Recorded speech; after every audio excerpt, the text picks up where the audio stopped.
I begged her for an ounce of her strength so that I could put one foot in front of the other. Tonight, on an all-new 2020, an unbreakable bond between mother and daughter, but someone came between them. He's like, Mom's dead, and he just kept repeating, Mom's dead, Mom's dead. I ran downstairs and was hysterical and started vomiting. She was found laying right here. And I said, well, you can go right over there because that's the person that killed my mom. But just who was she pointing at? This is a delicate question, whether somebody that she was having an affair with could have had her killed. He started thinking about ways to engage his exit strategy. To get rid of her. To get rid of her. Hold on, he's coming out. Tonight, a daughter's discovery of family secrets and scandals leading to a dramatic showdown. Drop the gun! Drop the gun! Behind the scenes, Kim was nonstop digging for answers, getting proof. Now we're taking you inside her obsessed 6-year crusade to catch the killer. What kind of crimes? You're talking murder. 2020 tonight going into a dangerous underworld no one could have imagined. Drugs and a lot of money, inevitably a murder of April Kaufman. Before this hour is over, there will be another shocking death. But is that the end of the story? This is my life, and I feel like this is the worst made-for-TV movie on the planet.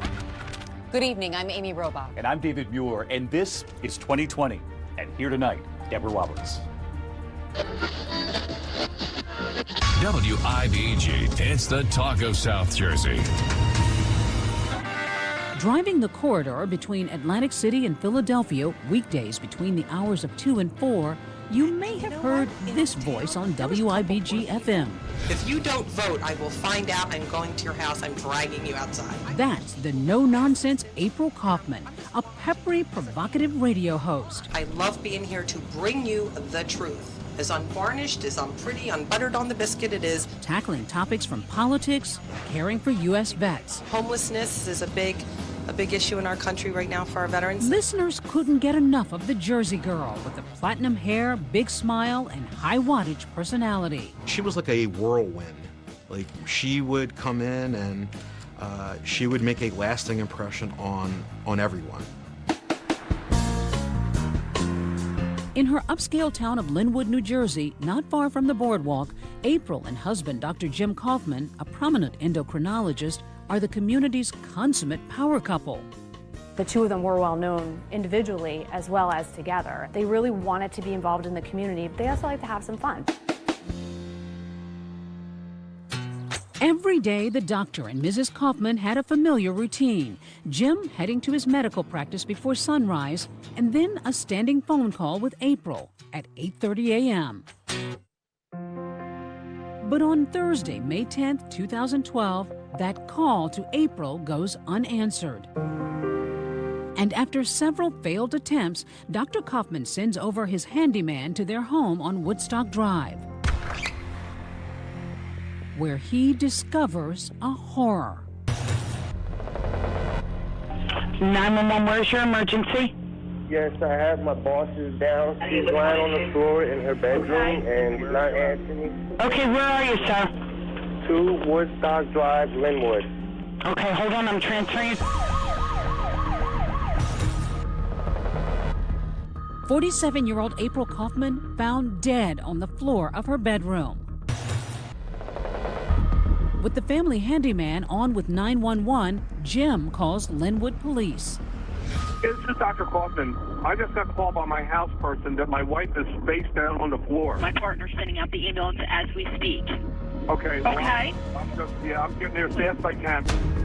Detective James Scopa took me inside the home where the wealthy socialite who once lived larger than life was discovered dead, shot multiple times. She was found laying right here. Face down. Face down.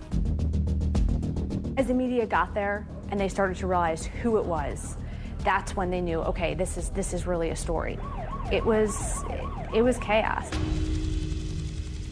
As the steady whir of helicopter blades begins swarming the sky, Jim Kaufman makes another phone call, this one to stepdaughter Kim Pack. I answer the phone and I say hello, and he's like, Kimberly? And I said yes. He's like, Mom's dead. And he just kept repeating, Mom's dead, over and over. And as I got to the front door, there was a police officer that put his hands out, and I pushed his hands away. And I go, where's my mom? Where's my mom? What is happening here? I need to see my mother. He said, we think this is a potential homicide. No one could imagine who would have shot April Kaufman. Beautiful, blonde, glamorous, and she was fun. No one had any idea what was going on behind those closed doors.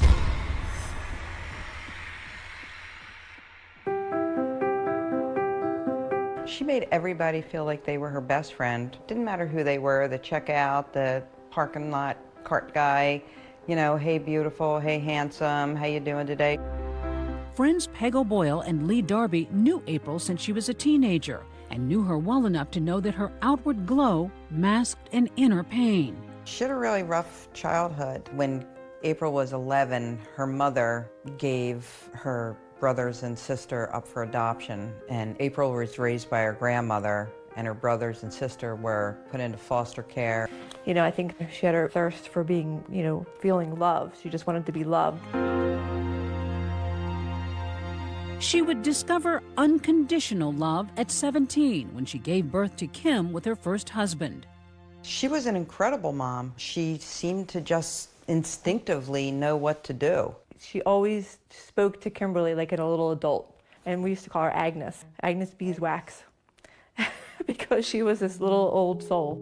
April just wanted the best for her and gave her the best that she possibly could. You know, she worked hard. April dropped out of school when she became pregnant, but she got her GED. She clawed her way back. She opened a salon, a catering business, a cafe, a charity worker. But while April worked hard, she played hard too. She liked motorcycles and fast cars? She did. When she got her first motorcycle, she said, I'll give you $300 to get on the back of my motorcycle. And I was like, no way. My feet are on the ground. And she would be like, all right, $500. And I'm like, no, I'm not getting on the back of your motorcycle. Just the need for speed and wasn't afraid. After 2 failed marriages, she meets Dr. Jim Kaufman. Friends and family say the wild child finally had found her match. He drives a Harley, he's smoking cigars, he's a Green Beret in the military, a doctor. In fact, this caricature sketched for Jim's 60th birthday seems to sum up the couple's life. There's April, the buxom Jersey girl, overshadowed by her larger-than-life new husband, who's prominently depicted with a gun, big cigar, and something else, military tattoos. He had Purple Hearts. He had medals, sharpshooter medals, that he had gotten from being in the war.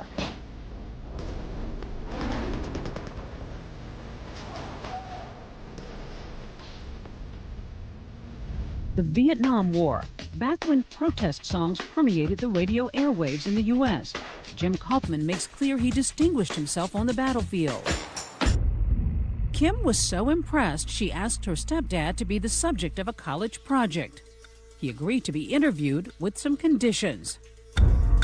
There were 2 rules to this interview. 1, you can never ask my mother about this, anything pertaining to this interview. And 2, you have to destroy the tape when you're finished. That's a little mysterious. Yeah, but you know, I just thought out of respect, this is what he's asking. He talks about how the Viet Cong had ambushed his camp, stabbed him, but also stabbed and left all of his comrades and left them for dead. And his sole mission, he had said, was to grab these dog tags and bring these dog tags to these people's families so that they know what happened to their boys. That's an amazing story. Yes.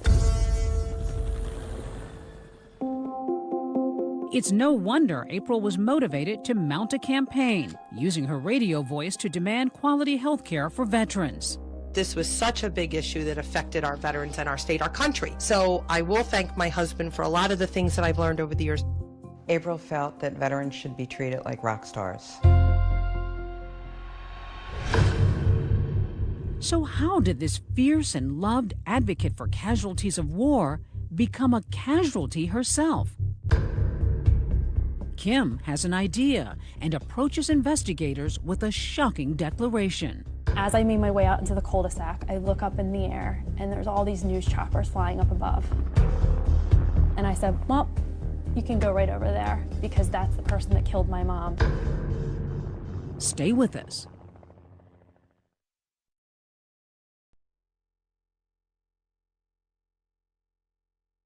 Many who attended today's funeral services at Bethel Synagogue in Margate for 47-year-old April Kaufman. Mother's Day 2012, the town of Linwood, New Jersey turns out for one of its own, complete with a cortege of veterans leading their champion, April Kaufman, to her final resting place. The well-known local radio host who was shot multiple times and discovered dead in her Linwood home last Thursday. It was like a state procession for April Kaufman. No one could believe what had happened. She just was so caring, so compassionate. She just was an inspiration to everybody. The loss heaviest for April's daughter, Kim. I miss her calling me nonstop, all the time. I miss her laugh. I miss her smile. I miss her infinite wisdom, because she really was my rock. After the mourning came the murmuring. Sometimes talk is cheap, even in wealthy towns. This is a delicate question, but there were questions about whether your mom was having affairs. You know, they had a very unhealthy relationship, the both of them. And I will just say that there were indiscretions on both sides of the fence.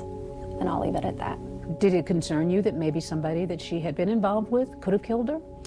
No, but I certainly provided those people's names to the police, and I allowed them to do their due diligence. While the community is in shock and awash in rumor and innuendo, listen to this, April's final radio broadcast, where she sounds like a woman who thinks her days are numbered. And my bottom line is, if nothing else, of my legacy of leaving, a really beautiful daughter and 2 grandchildren on this planet, I really hope to God that people, hey, I could get a flyover at my funeral now. You listen back to that and you think, did she have a premonition? It's kind of like she was trying to tell us something, I believe. In those early days after her mom's death, there's one thing gnawing at Kim. One person she's curiously not getting consolation from? Her stepdad, Dr. Jim Kaufman. Dr. James Kaufman was a very well-respected and well-regarded member of this community. But to Kim, stepfather Jim was a very different person. He was very cold to me, always kept me at an arm's length. Literally. Just look at the pained body language in this video taken on Kim's wedding day. 1, 2, and 3. Here we go. Take a close look. He steps into the scene. He smiles one time for the camera to flash. Then he goes back to a very taciturn demeanor and steps out. No hugging, no kissing, no warmth, nothing. You would be in the dining room, I would be talking to my mom, and he would come and turn the lights off and just walk out of the room. He controlled her cash flow and yes. How much money she could spend? Oh, yes. And sometimes even calling her, who are you with? Where are you? And just 2 months before April's murder, it seems the bloom was officially off the rose of her nearly 10-year marriage. Kim recalling a lunch where her mother confides she's had enough. She talked about that she really needed to start aligning herself and getting herself in a good spot to be able to leave. I think that he had made it clear to her that she wasn't going to divorce him and take half of his empire. That was his famous words. Did you get any feeling that your mom might have been in any kind of danger? She had made it clear over the years that he had threatened to kill her several times, but would always follow up with, he doesn't have the guts to do it. Though Jim is not named a suspect, some might say he begins acting like one. Within days of April's body being found, Jim hires a lawyer. Not only a lawyer, but the lawyer, a mob lawyer. Ed Jacobs, one of the biggest legal names in Atlantic County. He's even defended Bill Cosby in one of his sex assault accusations. He loves defending high-profile criminal cases. His walls in his office are covered with news clips of himself. One possible reason he's not named a suspect? He's got an airtight alibi.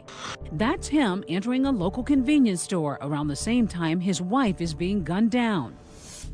Authorities are not releasing details, but it appears that Kaufman's shooting death was not random.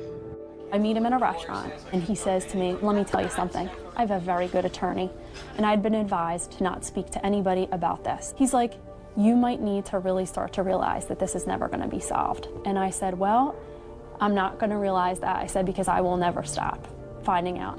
And I walked away, and I never spoke to him ever again.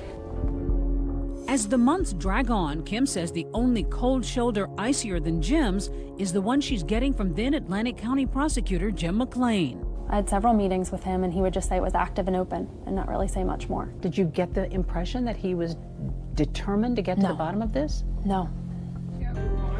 Then, on the one-year anniversary of April's murder, many turn out for a candlelight vigil, including so many vets she made her cause. Noticeably absent, Dr. Jim Kaufman. He marks the milestone another way. We discovered that he was getting ready to auction off all of April's belongings and hadn't given anything to Kim. How crushing was that for you? Beyond, because the things that I asked for that belonged to my mother were family heirlooms or possibly Disney coffee mugs. With her mother and all those mementos lost, Kim tries to adjust to a new normal while raising her 2 young sons and holding down her job as a pharmaceutical sales rep. Marching through every single day, waking up with another day of hopelessness while trying to keep that glimmer of hope alive is a very tricky thing to do. Yet while life for Kim seems hopelessly on pause, for Jim Kaufman, it's full speed ahead. Just 15 months after his wife's murder, he ties the knot again. He remarries Carol Weintraub. When did that start? Now, the version we've gotten is that they started dating after April was found murdered. Now that's some romance. April's friends and family were devastated, and they felt like it was a slap in the face, but the people who support Jim Kaufman say, you know, he's a widow, and he's moving on with his life. But Dr. Kaufman's next move sets off a chain of events that pushes Kim out of limbo. He went after my mom's life insurance policy. And your reaction? No way. Because you know what? This was my only attempt to maybe be able to get some answers, and the truth maybe would start to come out. Now it's Kim's turn to lawyer up. Believing Jim is the killer, she files a wrongful death suit against her stepdad to keep him from getting her mom's $600,000 life insurance policy. I have no choice to respond and to begin to fight for what I know is right. The most significant kind of civil lawsuit you can have is a wrongful death case. Coming up, a daughter undaunted, and the dynamic duo attorneys she hires begin digging into the case, and what they say they uncover is shocking. We were talking to people that were critical witnesses to us that had not spoken to the prosecutor's office. And their chance to grill the grieving good doctor. He was under oath in a civil deposition. They could ask him anything. Next.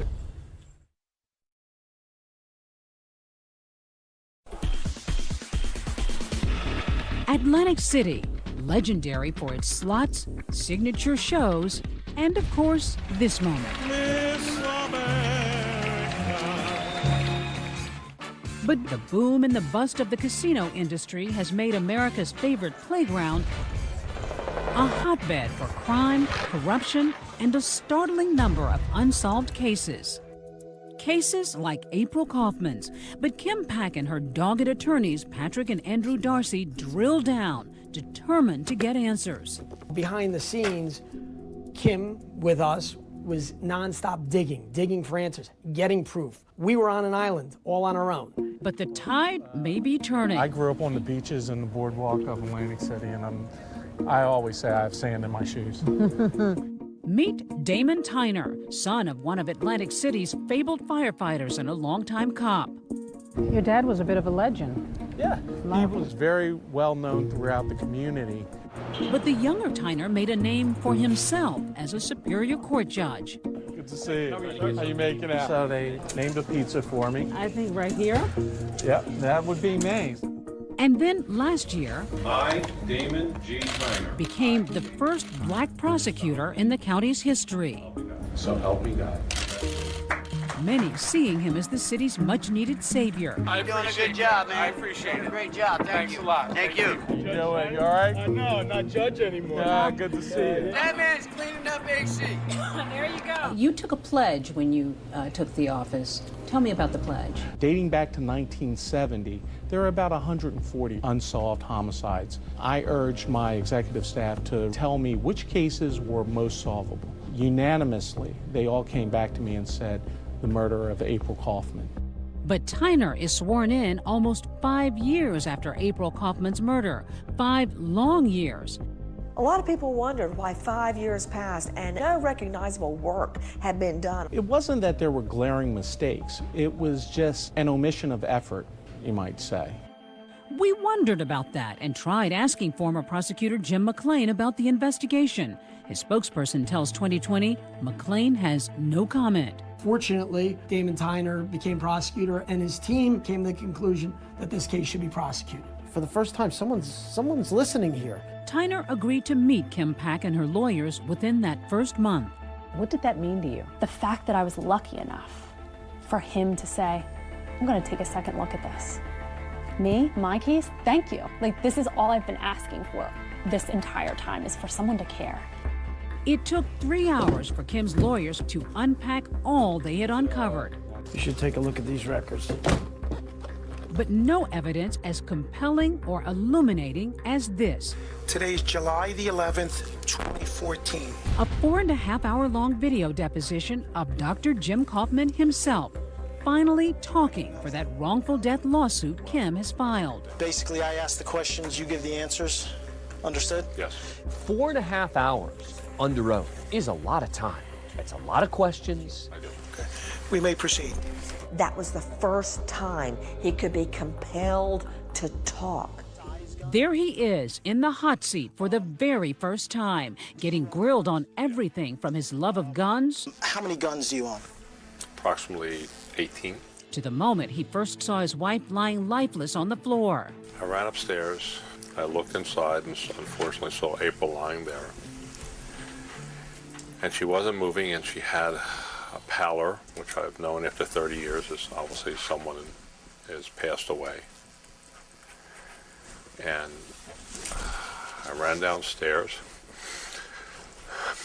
and went out on the lawn and was hysterical and started vomiting. Okay, do you have tissues, by the way? I got them. Do you need to break? When I look at a deposition, I sometimes turn the sound down. I don't want to hear what they're saying. I want to see what they look like and what their facial expressions are. He struck me as a manipulative guy. But there's a barrel-sized bombshell about to drop. The doctor's casual and stunning admission about a secret he's been keeping for years. Seems that time he spent in the Special Forces wasn't so special. Have you ever served in any branch of the military? No. That's right, Dr. Kaufman forced to come clean about his so-called stellar military record. Those Purple Hearts, those sharpshooter medals, all lies. Did you ever tell Kim Pack you were in the military? Yes. Okay. Did she ever do a project for college, and part of the project was you being in the military? Yes. And what you went through? Yes. And that you carried bodies? Yes. And the torture that you had gone through? Yes. Did you ever tell anyone that you were a Green Beret? Yes. Who'd you tell? I don't recall how many people I told. So he created this background that didn't even really exist. That is correct. Once you start examining someone who is bold enough to engage in stolen valor, you start realizing that there are other aspects to this man's life that would require us to investigate. But in that deposition, Dr. Kaufman posits his own theories about who may have killed his wife. Who do you think did it? I thought it could be someone who was one of the veterans. The last choice was that it was someone in a motorcycle gang. What motorcycle gang? The Pagans. The Pagan motorcycle gang? Remember, April had a penchant for motorcycles. Could that mean she was in deep with the kind of people known for violent behavior? The pagan outlaws are the equivalent of the Hells Angels. They are felons of the most dangerous sort. Coming up, a stunning turn in the Kaufman case. No, I'm killing myself. Leading to a standoff in the Garden State. Drop the gun! No, I'm not going to jail for this. Put the weapon down. No! Stay with us.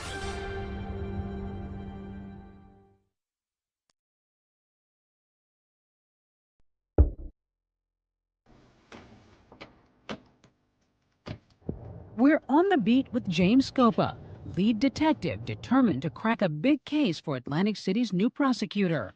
I was happy when Prosecutor Tyner came in and he allowed us to work on the case and investigate it like we believed it should be. Meanwhile, Kim and her lawyers keep their eye on what they believe is the prize, Jim Kaufman, using his pictures on social media as incentive. I would get a picture of Jim Kaufman and Carol at the Final Four and, you know, smiling, and I'd put it on my brother's screen so that when he came in the morning, that would be the first thing he'd see is a picture of Jim Kaufman saying, yeah, so what? I killed her. What are you going to do about it? But there's an unexpected canary in Kaufman's coal mine. It's coming in the form of a tip from the FBI. The feds believe Kaufman may be involved in another unrelated crime. Lo and behold, another investigation related to insurance fraud, his role as a doctor, comes up. Investigators get a warrant to search his office. So they show up at Kaufman's clinic just to look at his records. On June 13th, 2017, we attempted to serve a search warrant at Dr. Kaufman's office here. Within minutes, it's clear this will not be a routine visit.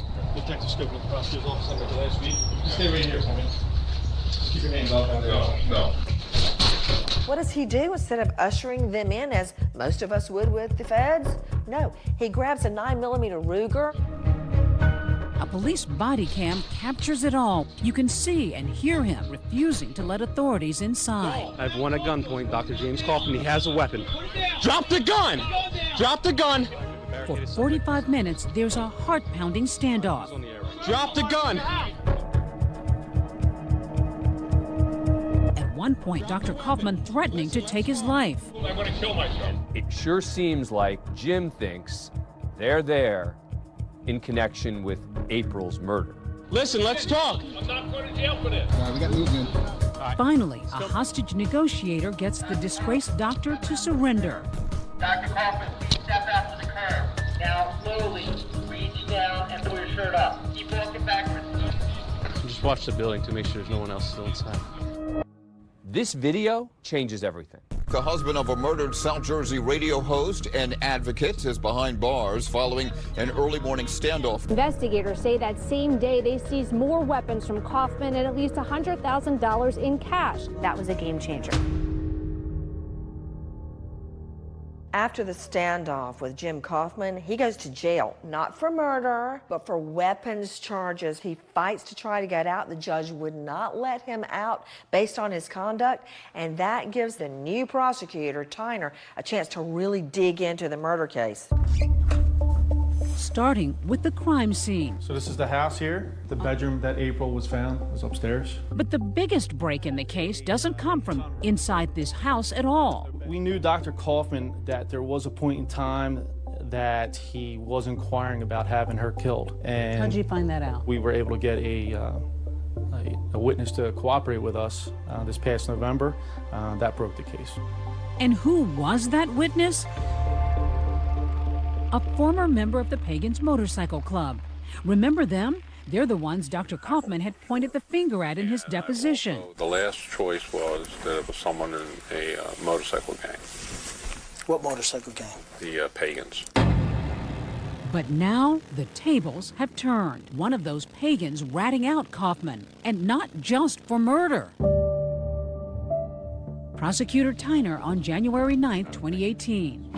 Hey, Sergeant. Good afternoon, everyone. My name is Damon G. Tyner. At a press conference, Tyner lays out the case of an elaborate and secret double life that Dr. Jim Kaufman was leading.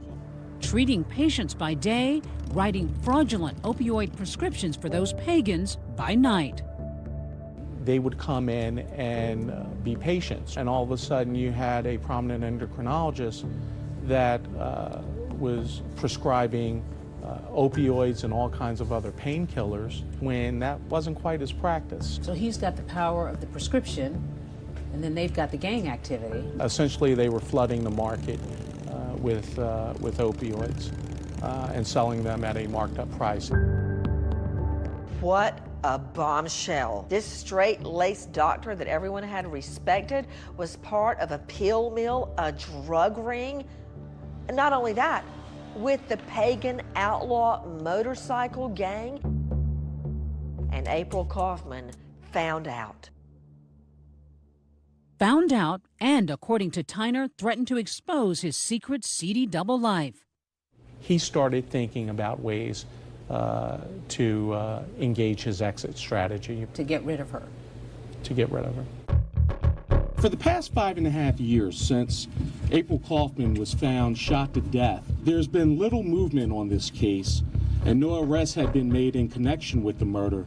That is until today. An explosive breakthrough in the murder of radio host April Kaufman. Murder charges just filed against Dr. James Kaufman in a plot that police say involved members of a motorcycle gang. But wait a minute, didn't the doctor have an airtight alibi? Remember that early morning stop at a convenience store? Tyner says Kaufman wasn't the shooter, that he paid one of those pagans roughly $20,000 to do his dirty work and kill his wife. He went inside and he shot April Kaufman twice. And ironically, that alleged hitman died a year and a half after April's murder of an opiate overdose. His pills prescribed by, you guessed it, Dr. Jim Kaufman. When I heard the details of everything, it really, really was unbelievable. I feel like this is the worst made-for-TV movie on the planet. The prosecutor worries Dr. Kaufman could be targeted by pagan members in jail, so they move him upstate to the Hudson County Correctional Facility as they begin gearing up for their first major trial. Finally, a chance to close one of those Atlantic County cold cases. But then, another shocking turn. Dr. James Kaufman dead. Officials with the Hudson County Correctional Facility confirmed that he died at 9:20 this morning. What was your reaction when you heard this? I was stunned. The story started off terrible and is ending terrible. Dr. Jim Kaufman dead. But how? Were you worried that he could be hurt in prison? That's always a concern. Will justice ever be served? Stay with us.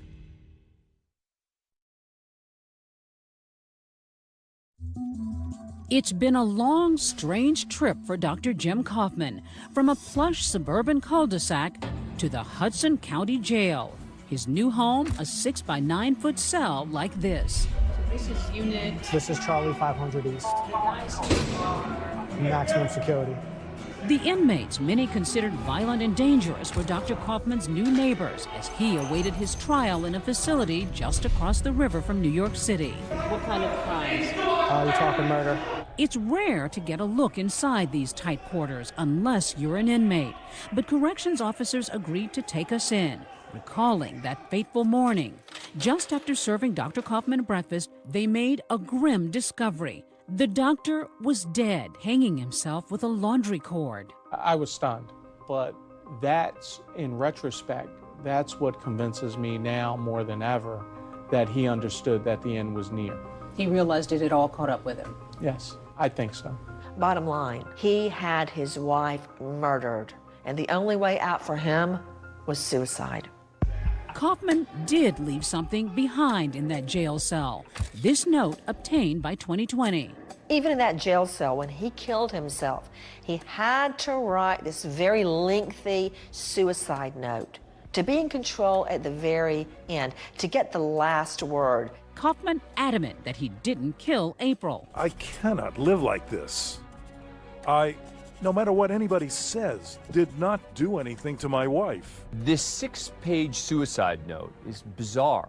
Throughout the note, he quotes Latin, including phrases that Roman gladiators would say to the emperor before they fought in the Colosseum. Really? His final words do add a surprisingly new angle to the sordid saga. April came to me and said, would I like to go to a motorcycle rally to meet some of her friends? I was slightly shocked, to say the least, that they had the colors of pagans. The most important thing that Jim Kaufman wants people to take away from this note is, I didn't kill April. She introduced me to this outlaw gang.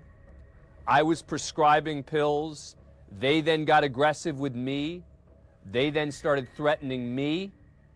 And they're the ones who killed April. Were you able to determine whether April had any involvement with either the gang or the pill mill? Our investigation at the time did not lead us to believe that she had any involvement. I believe that at some point she became aware of it. I think ultimately that's the reason why she was killed. But dead men tell no tales, at least not in court.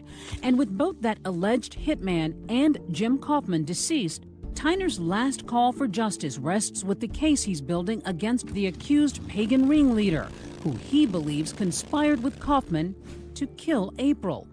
He's pled not guilty. There's an aspect of the investigation that's continuing with a defendant who is still pending trial. So I won't disclose too much about that part of the investigation, but suffice it to say that we were convinced that Jim Kaufman's involvement in this matter was enough to charge him with conspiracy to commit murder. Is there any doubt in your mind that her husband wanted her dead? There's no doubt in my mind. A painful conclusion for a grieving daughter, yet a measure of solace. Kim Pack may finally find the justice she's been seeking for years. Why do you think this case wasn't solved 6 years ago? I don't know, that's the million-dollar question. But what I do know is that I was blessed and granted the ability to have peace in my life for the first time in 6 years by a man with determination and that believed in my story. And that is Damon Tyner, and I am forever grateful to that man. Although in a tale as twisted and tragic as this, there's hardly any true closure. And that's the saddest part of this entire story. Her mom's still not coming back. And when everything's quiet and it's just Kim and she's alone and she's thinking, her best friend's gone. We were robbed. And for what? I still don't have the answer to that. For what? When we come back, one of those precious family heirlooms sold at auction has been recovered. The secret message from beyond the grave found inside, next.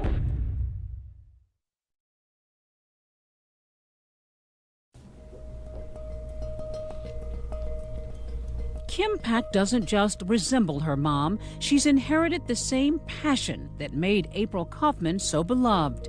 She's like a pit bull. She is. She latches on and she's not letting go until she gets what she's looking for. She's the mini April.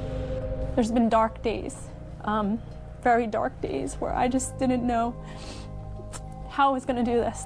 But I knew that I needed to stand up. This story needed to be told. But in that darkness, something special. Remember when Jim sold off all of April's belongings? Turns out Lee Darby and Peg O'Boyle, dubbing themselves April's Angels, swooped in. These women got together and they were on the phone calling people, raising money to be able to buy back things that belonged to my mother. So that's how you got the last remnants of your mom's things? Yes. And my mom collected these Limoges, little Limoges things, and this was the first item that I touched from the auction. And inside this note, it says, "To Kimberly, from Mom. Whenever you look at this, you know you're always loved. You're so special. Best wishes for the rest of your life." And you had no idea that note was there? No, and I feel like this was meant to be. I feel like I was meant to have this. I keep this by my bed. It reminds me that my mom is with me all the time. Out in the community, other reminders. My husband and my boys got this bench dedicated for her. It's special because it's a spot that we stop and my kids will bring up a memory or they will talk about her. And if Mom could say just one more thing to her daughter? I think she would say to me now, you can breathe, you can go on and live, you don't have to be sad anymore. And thank you for fighting.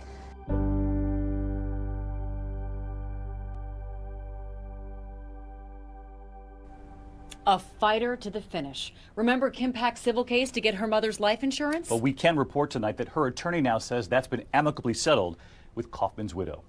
And that is 2020 for tonight. I'm David Muir. And I'm Amy Robach. From all of us here at ABC News in 2020, good night. An all-new 2020 starts right now. He just kept stabbing and stabbing. I remember trying to defend myself like this with my hands, and that's where I got the cuts on my hands. Jason was confronted by the assailant. Someone came into their apartment, had assaulted him and his roommate. Because she was stabbed so many times, you think, this is personal. This is someone who wanted her dead. When you go into her apartment, what is the scene like? You could tell that there was a struggle in there. She fought hard. Jonna went door to door trying to get assistance. At one point, I was praying. It wasn't her. They had made a mistake. Now revisiting the scene of a nightmare. He pushed me back this way, and I fell on the bed like this. I took off, and I ran as fast as I could this way.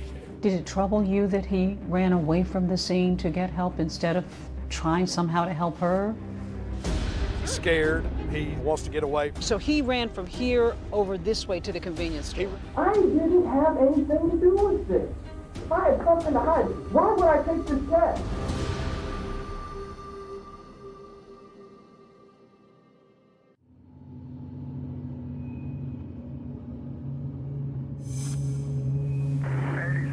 I believe that's next to Warren House, if I'm not mistaken. I'm Officer Dinah Kidd. I work for the Knox County Sheriff's Department.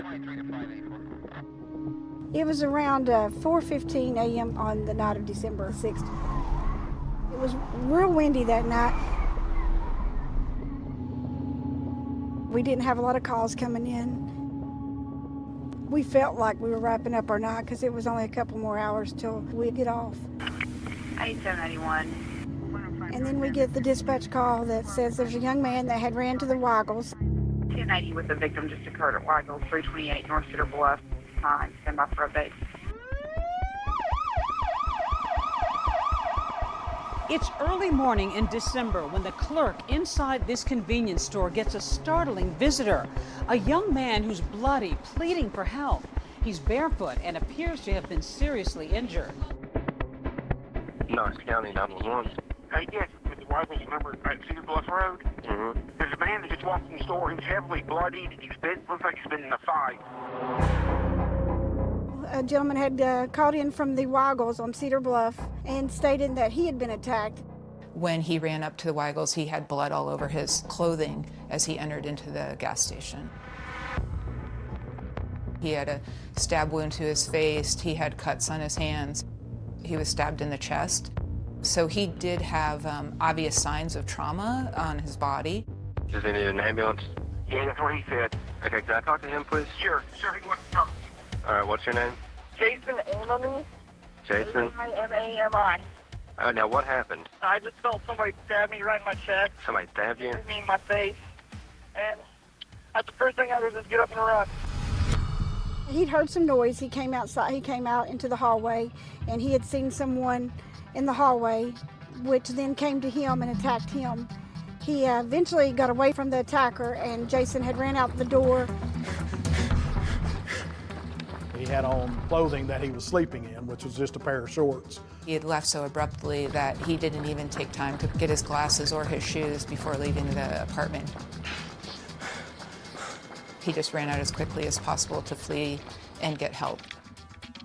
And while Jason Amami tells the clerk that he was able to get away, shockingly, he says he wasn't alone in that apartment. His roommate's still in there. Apparently somebody broke into his house.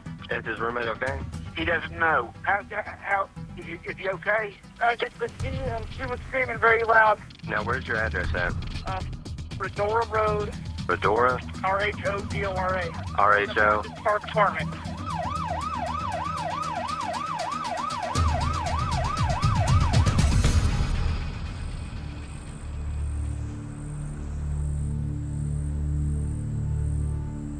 When the call came out, we then went to the apartment complex to check on the girl and kind of see what we could find there. 21-year-old Jonna Berry is barely clinging to life. They found Jonna laying just inside an entranceway. She was face down and had multiple wounds to her body.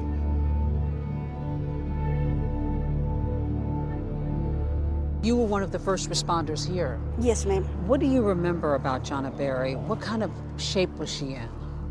She was not in good shape. As soon as you opened the door, she was laying in the corridor at the bottom of the steps. Her apartment was at the top of the steps, and she was covered in blood. That it was her hair. She's got beautiful blonde hair, and it stuck with me because at the time I thought she might have red hair because there was so much blood. Just kind of moaning, making a few sounds, but was unable to talk due to her injuries. She did have a very large wound on her neck. She also had multiple stab wounds across her body. Over 25 wounds to her body. It was very obvious that Jonna had been in a fight for her life and that it was a very violent struggle. For me, it was one of the worst crime scenes that I have been involved in since being in law enforcement.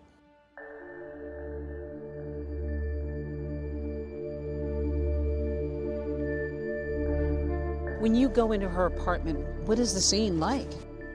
When we go up the steps and go into the apartment looking for the suspect or anybody else that's injured, the knife was in the floor, and it had blood on it, hair on it, and it was bent. There were 6 units in the apartment building. There was blood on each of the doors within the 6 units. And we could tell from that Jonna was the person who went door to door trying to get assistance. It's 4 o'clock in the morning. It's not the middle of the night, per se. One individual thought someone was breaking into his apartment. We called 911. Knox County 911. Yeah, we hear a lot of noise outside my apartment.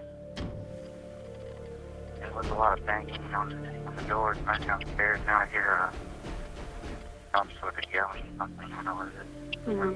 Get someone out. He looked out his peephole of his door.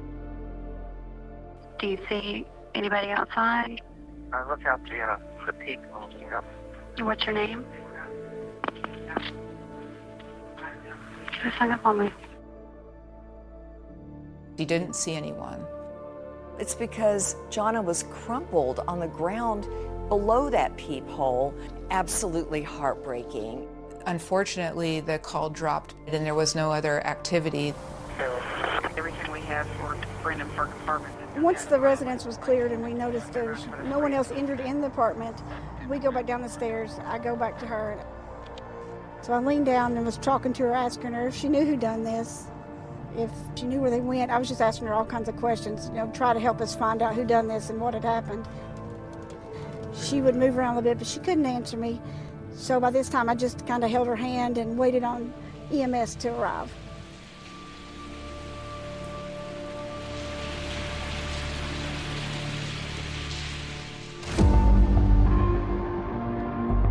That night, 2 young people come face to face with an intruder. Jason manages to escape, but Jonna, who was too injured to speak, did not. We were wondering what led to this horrific tragedy. The attacker has vanished, the motive unknown. Are our children safe? Are we safe? We had no idea who did this.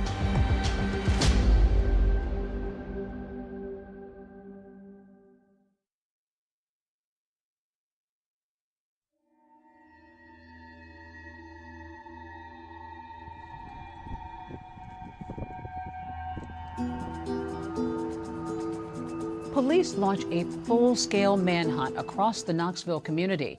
Inside that foyer, Jonna Berry is still alive, brutally wounded, and struggling to hold on. I just held her hand and waited on EMS to arrive. I remember distinctly that it was raining when I got to the scene.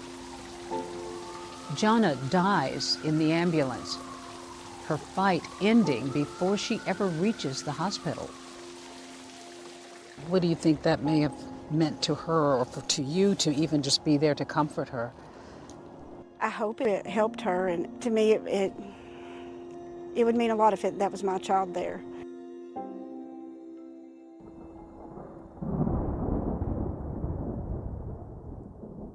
It was 4 a.m. in the morning on December the 6th. We got a phone call from Knoxville UT Hospital. The gentleman on the other end of the phone, he asked to speak to Mike, which was very unusual because nobody called my cell phone and asked to speak with my husband. She handed me the phone, and there was somebody on there said, "Are you Michael Berry?" And I said, "Yes." "Do you have a daughter, Jonna?" And I said, "Yes." Just to let you know, your daughter was murdered. I heard him say, "Jonna's been murdered." And at one point, I was praying. It wasn't her. They had made a mistake. Yeah. My youngest son lived here, so I called him and I said, hysterically, "It's Jonna. Something's happened. You need to get to UT." This had to be a nightmare for everybody. It was. It rained all the way. It was like the angels was just crying. It's just something that you never forget.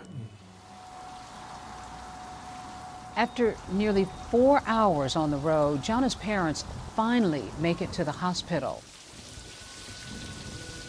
When we got there, my youngest son was in the parking lot. He said, "It's true, Mama, it's Jonna."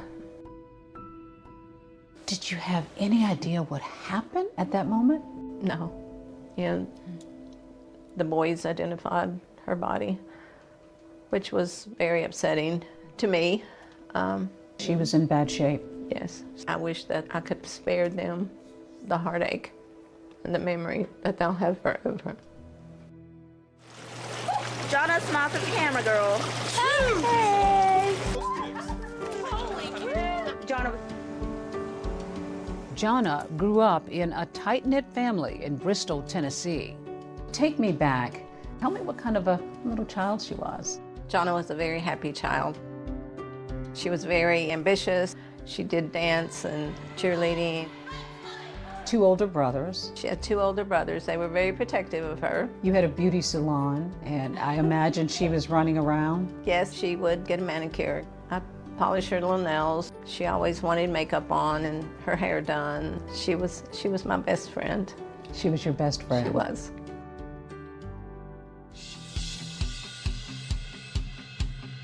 After high school, Jonna heads off to East Tennessee State University, where she gets a degree in child psychology. What was it that she aspired to? What were her aspirations? She wanted to devote her life to children. She wanted to help them in any way she could.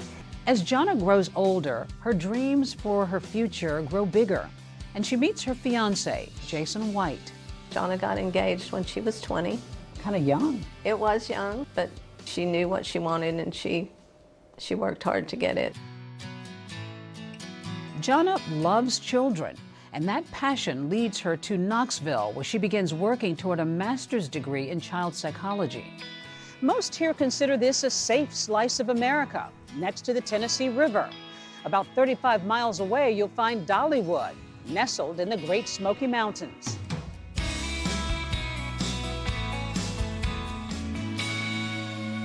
She's going to school, she's moving, about to get a new degree. That's a lot.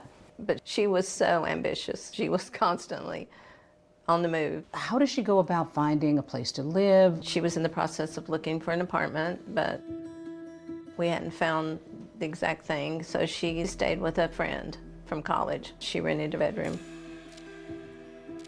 That friend was Jana's roommate, Jason Amami. I'd known Jason for a couple of years prior when she was in college. He was somebody you were familiar with? Yeah, we knew him, and he was a good friend. It was just a temporary thing. Were you at all questioning or concerned about Jason Amami? Jason was stabbed also, but Jana's brothers and her dad wondered why Jason didn't help her. And police have their own questions. They sit down for the first of several interviews with Amami. He was able to explain to us that he woke up in the middle of the night because he heard a scream. Jason knew that Jana did have nightmares, so at first he assumed that she could have just been having a nightmare. But as he got up, he noticed that there was a male figure backing out of Jana's bedroom. Jason was confronted by the assailant. He was stabbed about 6 to 8 times. At that point, Jason didn't hear any more screams for Jana. He wasn't sure if she had escaped the apartment or not. He just ran out as quickly as possible. You have an initial reaction to any attack, and that's going to be fight, flight, freeze. To unravel the mystery of Jana Berry's murder, police zero in on a critical piece of evidence found at the scene. When officers go inside the apartment, they see so much blood, it's everywhere. Then they see a bloody shoe print. A single shoe print soaked in blood. Could this be the clue that unmasks the killer?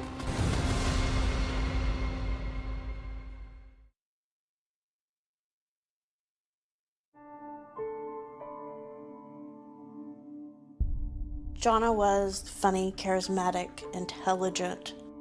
She just had this aura about her that just drew people in. Who would want to hurt somebody that was so pure? Christmas was Jana's favorite time of year, her family says. And just hours before the murder, she and her mom were on the phone talking about picking up gifts for the holidays. I said, I did some Christmas shopping today, and she said, oh, I did too. We talked a little more, and we said good night, and I love you, and I'll talk to you tomorrow. The night she died, she had been wrapping Christmas gifts for children. Jana had them separated, you know, in little piles, they said, with the kids' names on them. It just seemed so tragic right before Christmas. Fear gripped the city of Knoxville. A young woman savagely stabbed in her own home, and her killer on the loose. 21-year-old Jana Berry and her roommate were stabbed in their Brendan Park apartment. It really left the community feeling unsettled. I'm a news anchor here at WATE in Knoxville, and I have covered the Jana Berry case since the very beginning. This seemed to be a crime out of nowhere. There were so many questions, and people were wondering what on earth is going on.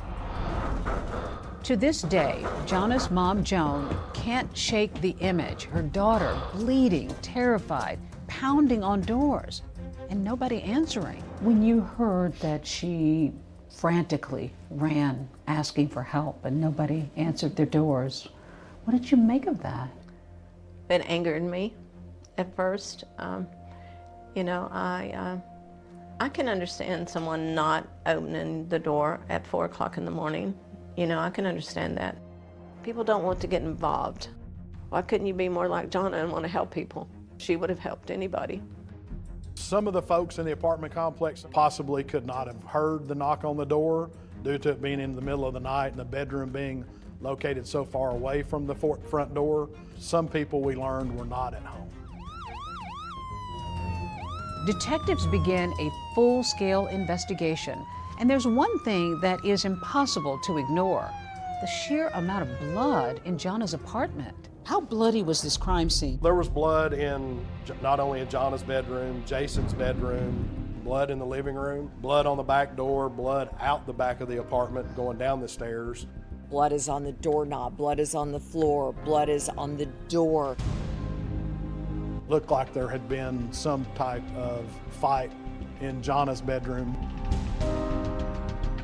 This had been a struggle. Yes, you could tell that there was a struggle in there. You could tell that she fought hard.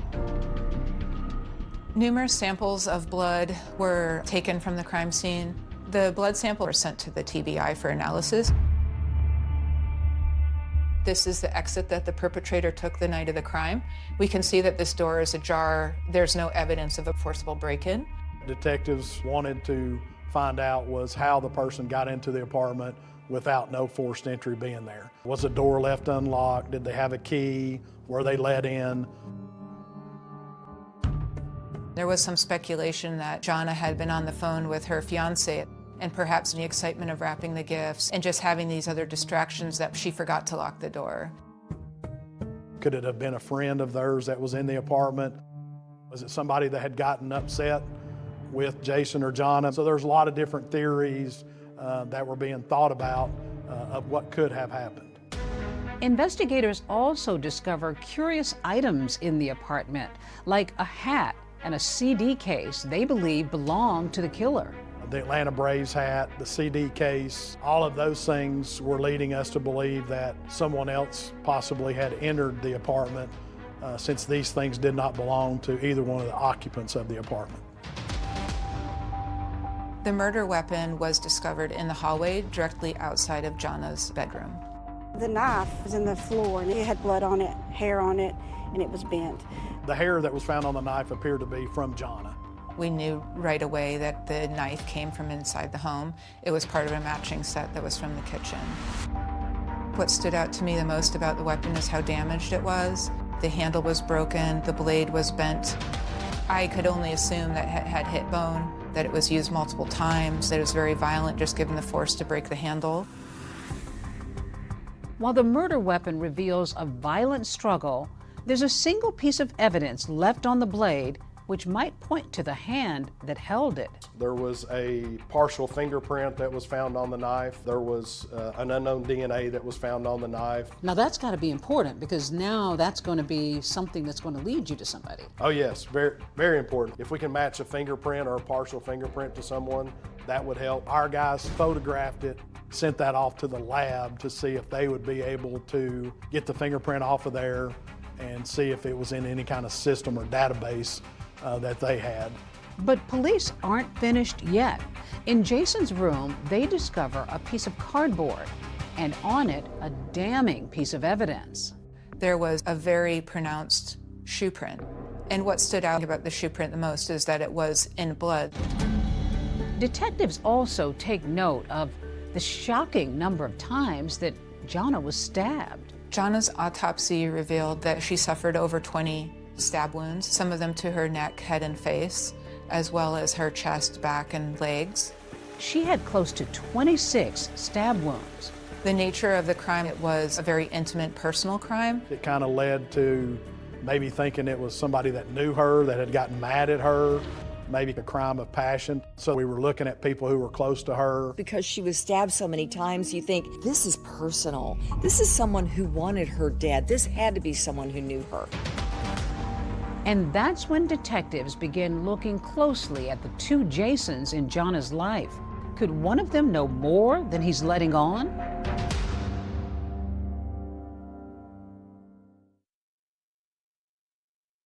Her personal life or knew where she lived. Jonna also worked part-time at a jewelry store in the Westtown Mall, and detectives learned that she had some concerns about a suspicious car. When she left the mall one night, there was a car circling the parking lot. She thought maybe somebody that she had spoken to in the store where she worked maybe was following her. We looked at surveillance video, never did come up with anything from the mall. As far as the hospital goes, that was sort of a dead end. It never produced any kind of information either. Jonna had no enemies. You know, nobody ever expressed being angry with her, or she never had any trouble with anybody. We had no earthly idea of who could have done this. We really focused mostly on her closest circle. The first people that we wanted to clear from Jonna's murder were Jason, the roommate, and Jason, her fiance at the time. The violent nature of the attack, the numerosity of the wounds, all hinted towards some sort of personal relationship that she may have had with somebody Joan Berry says her daughter met Jason White at a party when they were both students at East Tennessee State University, and the romance moved quickly. We're very fond of Jason. She got engaged at Christmas, and she couldn't wait to show me her ring. She wanted more than anything to be his wife and be a mom and raise a child with him and have them grow old together. She was so excited to marry him. After graduation, Jason moves to Michigan to get his law degree, while Jonna moves to Knoxville to continue her studies. He was in Michigan, and every night she would go to sleep with them talking. And then when she would go to sleep is when he would hang up. In speaking with Jason White, he had explained to us that he talked to Jonna that night. Detectives learned through his cell phone records that his cell phone appeared to be in Michigan the entire time.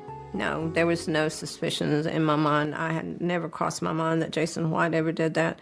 Very quickly within the investigation, Jason White was cleared as a suspect. Police are also interested in talking to the other Jason in Jonna's life, her roommate, Jason Amami. So, how are you doing? I am doing good.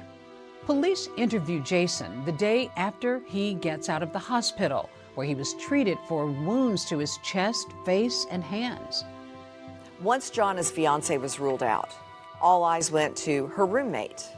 And one of the first questions investigators asked him was, do you have a romantic interest in Jonna? As far as your relationship with Jonna, how long have you known her?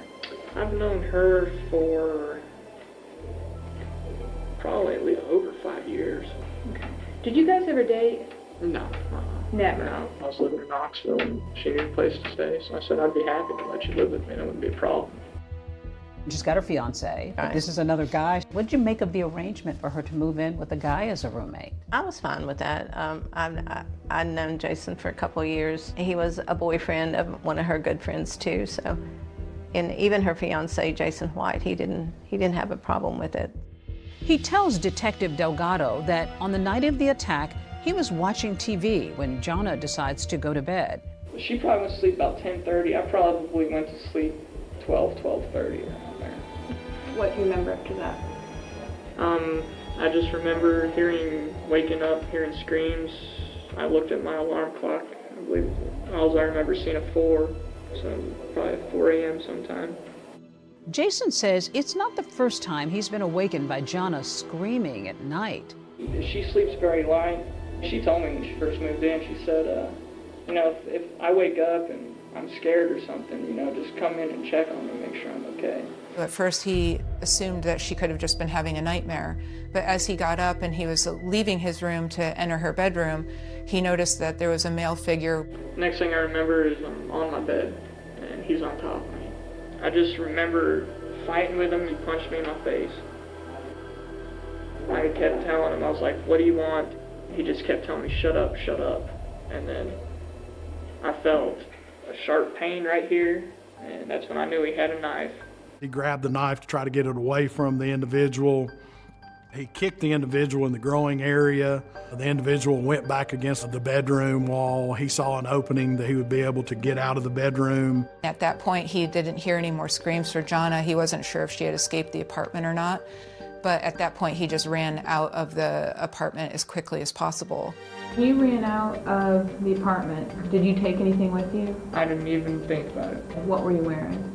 I was wearing blue workout shorts, which I wore to the gym, and a pair of boxers. Okay. And that's all I was wearing. I just ran straight out the door and right across the street. And I was banging on some of the doors at the other complex. Investigators zero in on an important point in Jason's story. He came face to face with his attacker, Jonna's killer. Now, let's just go through what this guy looks like. He's got short hair, kind of like mine. It's like a brownish blonde color. He felt confident that he would be able to identify the person, provide a sketch of what this individual looked like. This is Tom. Tom, this is Jason. Hey, how's it going? Tom's going to help you with the composite. Using Jason's detailed description of that attacker, police are able to generate a photorealistic computer composite of their suspect. So he's able to give you some details about what this intruder looked like? Yes, because he was face to face with that person. So he's really the only living survivor that can give us a description of the individual. Despite Jason's cooperation, investigators say they still have lingering questions about Jana's roommate. There was no forced entry, and I think that led investigators to probably focus a little bit more on Jason Amami. Also, we had to look at the murder weapon came from within the apartment, within their own knife set. So, Jason had access to that. Could he have gotten the knife and used it to commit this crime? Could he have cut his own finger? It'd be pretty hard to stab yourself in the face close to your eye, but we couldn't rule that out. Is Jason a victim or a suspect? Investigators take him back to the scene of the crime. Will his story hold up? He just kept stabbing and stabbing. That's at the point to where I noticed he finally had a knife. The walkthrough was really important for us. Look for inconsistencies regarding what he was telling us about the scene, what happened that night.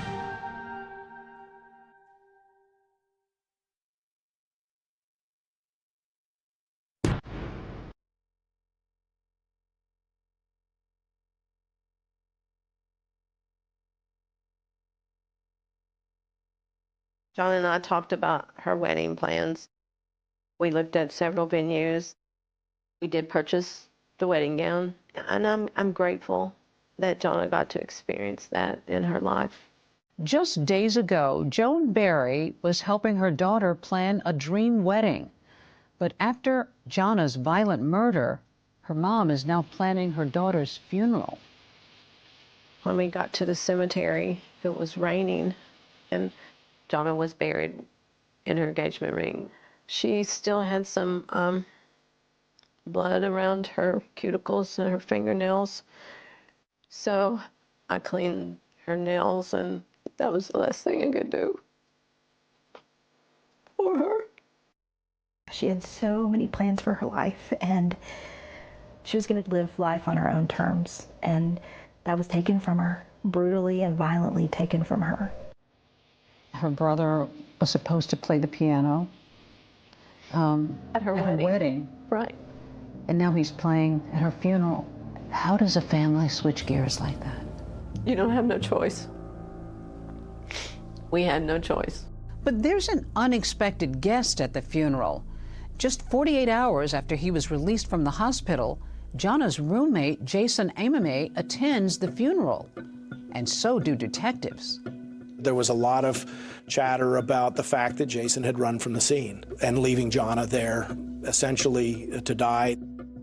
People thought he had to have some kind of role in this because of his actions or inaction. Did it trouble you that he ran away from the scene to get help instead of trying somehow to help her? It did for a while, but now after you have time to process things and really think about it, I thought he was just trying to get out too, because he was attacked. Detectives want an exact picture of what happened inside Jana and Jason's apartment. With his detailed play-by-play, Jason takes them as close as possible to being in that room when the attack happened. Date is December 9th, 2004. Time is 15:59. We had him look around to see if anything was missing, if anything had been stolen or disrupted. There was an Atlanta Braves baseball cap that was found in Jana's bed. That was not there before, was not owned by Jana, was not owned by Jason Amami. The partial shoe print on the cardboard, the Atlanta Braves hat, those things were leading us to believe that someone else possibly had entered the apartment. In the sheriff's office video of the walkthrough, you can see that Jason's wounds from the attack are still fresh and visible. Still, he's able to calmly describe the evening's events in great detail. I came home from the gym and the door was locked Jonna sitting right here. The walkthrough was really important for us to watch his body language, listen to him, look for inconsistencies regarding what he was telling us about the scene, what happened that night. He tells police the same story he did in his interview the day of the murder.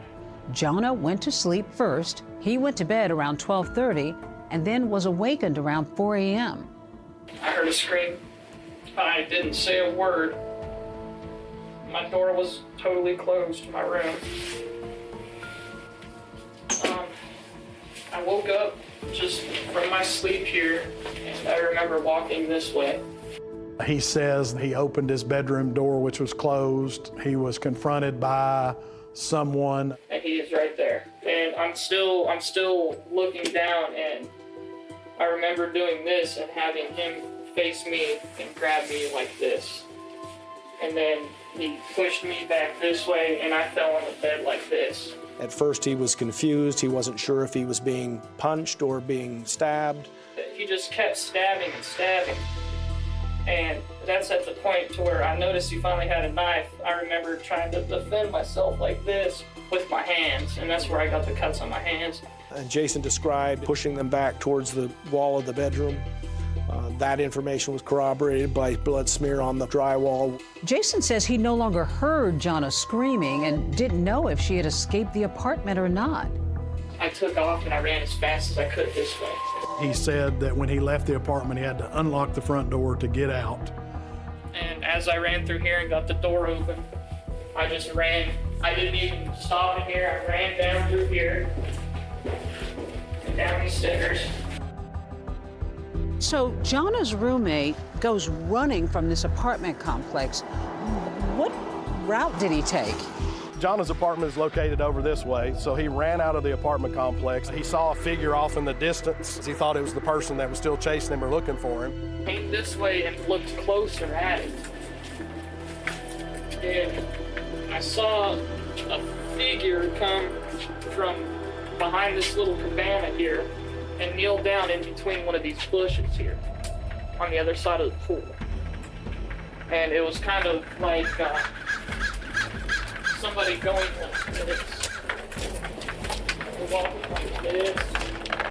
After knocking on doors at a neighboring apartment complex but not getting any help, Jason takes off down the road. I think the biggest information that we got from the walkthrough was he felt like he was being pursued, and you kind of started to understand how and why he made it all the way to the 24-hour convenience store before he could summon help.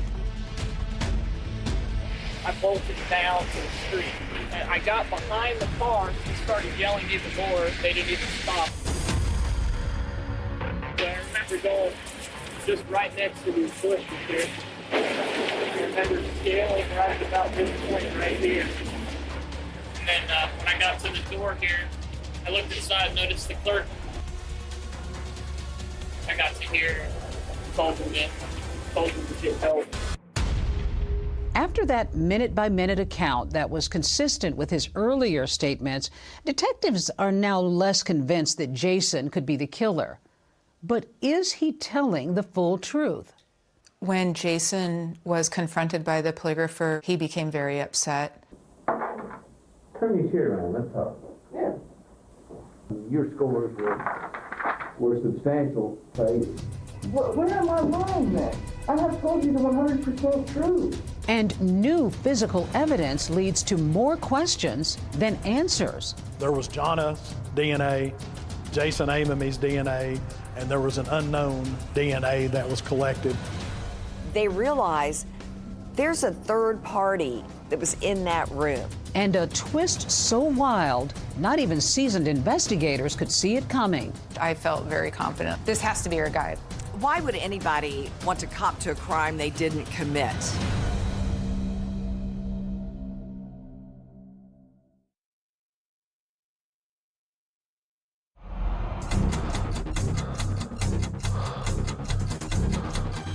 Families still looking to track down a murderer tonight, nearly 3 years after their daughter in UT co-ed is killed in her apartment. What is that like for you as a family to have your daughter murdered and no one arrested for it?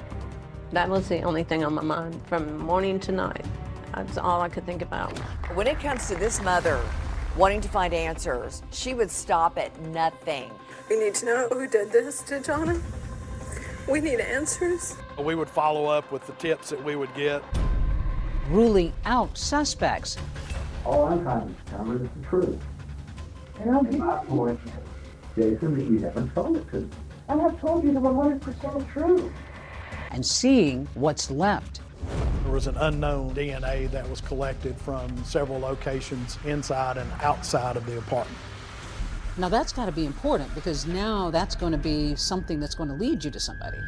You get the case of Jonna Berry and you're running samples. Give me an idea of how that works. There's no other person, literally no other person in the world, but you that could have left that sample.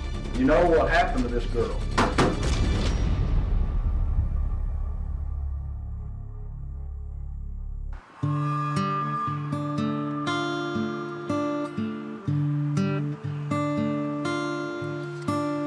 Here in Knoxville, we don't have a murder every day. When something like this happened to Jonna Berry, it kind of shook up the neighborhood. Brendan Park Apartments calls itself a peaceful retreat here in West Knoxville. But one early December morning, that peace was shattered. 21-year-old Jonna Berry had been brutally stabbed in her own apartment. In a million years, I would never have thought that this would have happened to my daughter.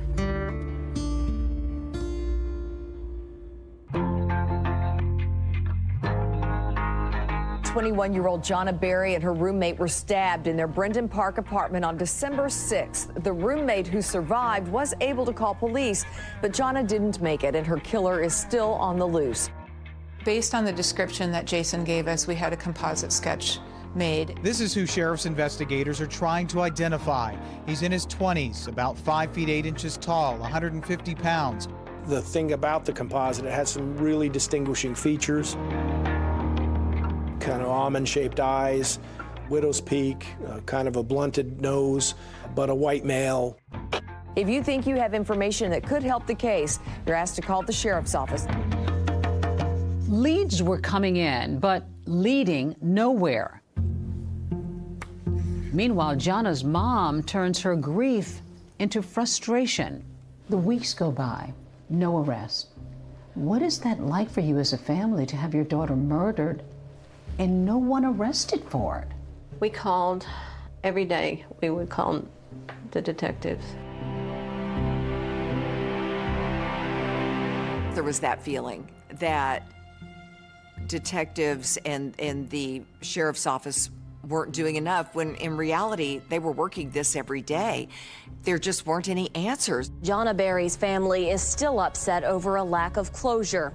I can tell you that the 2 detectives assigned to the case were running nonstop, chasing down leads, going through tip lines. All of those things were happening, but the end result wasn't there. It was very hard for me not to have an answer for Jonna's parents, and speaking with them on a daily basis, letting them know there's nothing new, there's no more leads.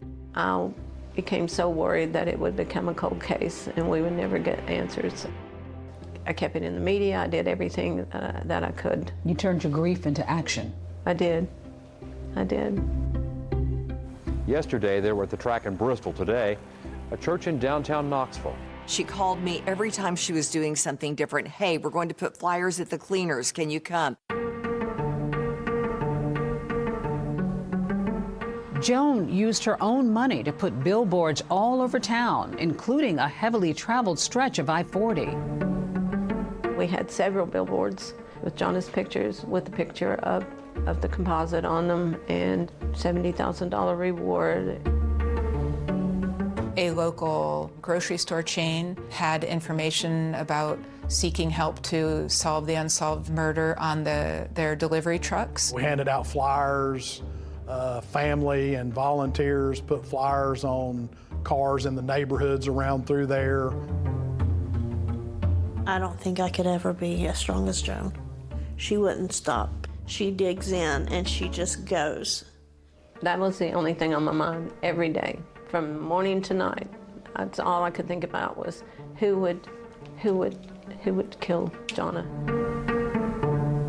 While the investigation has made little progress in naming a suspect, things are moving ahead on the forensics front. Inside Jonna's apartment, there was a very pronounced shoe print in blood.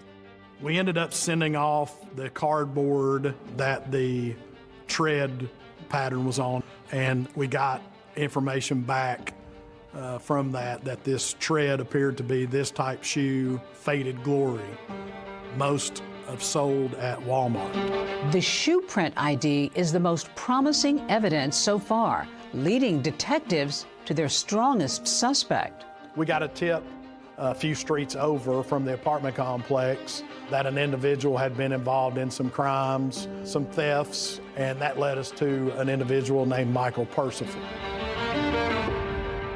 He lived in a trailer park, probably within a few miles of the apartment complex. When we went into the trailer to talk to him, the carpet cleaner was sitting there next to the living room. A carpet cleaner isn't necessarily suspicious in and of itself, but what if somebody was using it to clean up blood tracked in on the bottom of their shoe?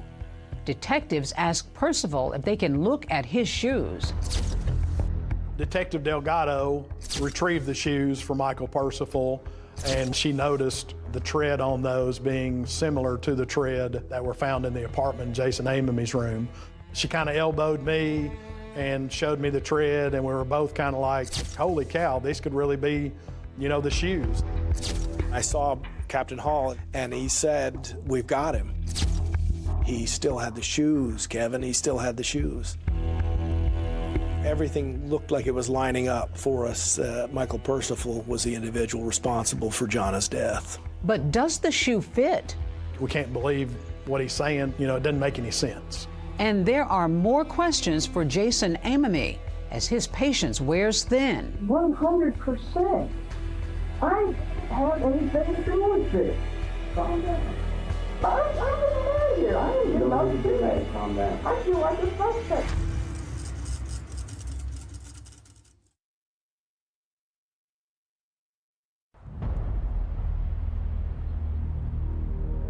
Detectives Hall and Delgado have just gotten a big lead in Jonna Berry's murder case.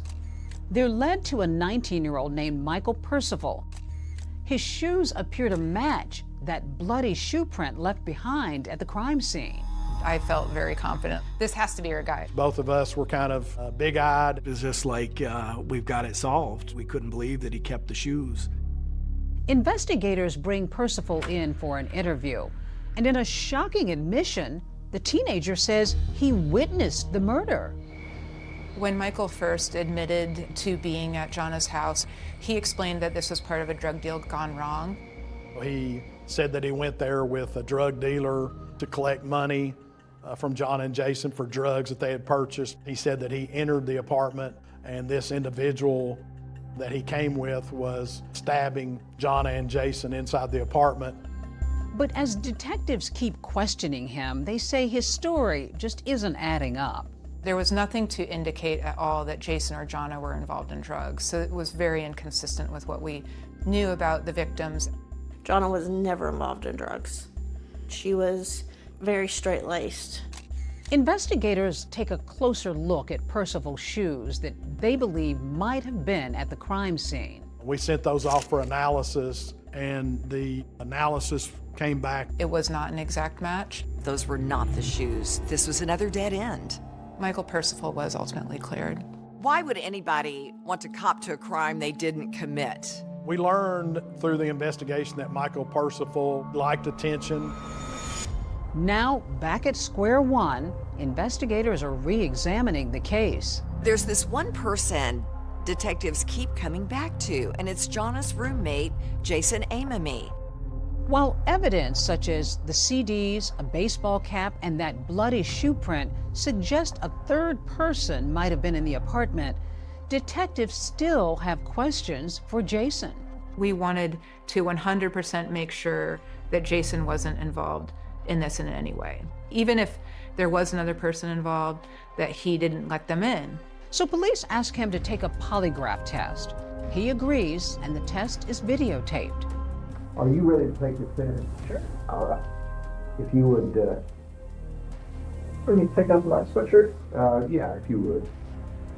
One of the main reasons that we asked Jason to take a polygraph is just simply to see like how cooperative he would be with it. Do you know for sure who caused the death of John Berry? No. Did you have prior knowledge that the person who stabbed Johnny would be at your apartment that night? No. But then things take a sudden turn in the interview room when the polygrapher begins to interrogate Jason. Jason, I want you to listen to me. Yeah. You know, I think you're a smart boy, but you did a part on that test. Did I really? You really did. Turn your chair around. Let's talk. Yeah. Why do you think you failed the test? I don't know. I was 100% truthful. The polygrapher basically started interviewing Jason Amemy and accusing him of being the killer. But I've been doing this for a long time, and there's something that you have not told me. Did you stab that girl? No. I did not stab her at all. Did you get just angry, perhaps, over something that she said or something that happened there? Never. And you just lashed out? Never. All I'm trying to determine is the truth. And I'm And my point, Jason, that you haven't told it to me. Where am I lying then? I have told you the 100% true. It was the first time we really saw Jason react emotionally, in the sense you could tell he was very angered and offended by the question. Are you saying I did it? I'm saying it certainly looks like it. It was confrontational. The polygrapher was not just asking questions, but was essentially involved in a heated interrogation. 100%. I didn't have anything to do with this. I don't care what that box says. I voluntarily took this. If I had something to hide, why would I take this test? Why would I get DNA? Why would I do this? Calm down. I'm getting mad here. I ain't You getting don't need to get upset. mad. Calm down. I feel like a suspect Calm now. down. Calm down. He's very, very upset. It took a little bit to get him calmed down. Police are reviewing Jason's test results when they discover there's an error. The polygrapher said that he failed the test. When we had two other polygraphers look at the results, they basically said that he passed the test. Besides passing the polygraph, detectives also aren't able to link that bloody shoe print or partial fingerprint on the knife to Jason, so he's ultimately cleared. Jason was originally from Colorado, and shortly after, he relocated back to Colorado. Michael and I traveled to Colorado and visited with him. He answered our questions and had time for us, and I'm sure this has affected Jason's life too. Jason has not only suffered the trauma of the attack, but he's also facing public scrutiny and innuendo. Jason was a good kid who got caught up in this and the circumstances of it and made a decision of flight that was involuntary, and took a lot of heat and a lot of flack for that, and has. Weeks after the murder, a new bombshell development when lab results come back from blood at the crime scene. There was Jonna's DNA, Jason Amemy's DNA, and there was an unknown DNA inside and outside of the apartment. Could this DNA belong to the killer? Detectives are racing to find out. That was the key to getting the person that did this. Wow, they're going to be able to find who murdered her.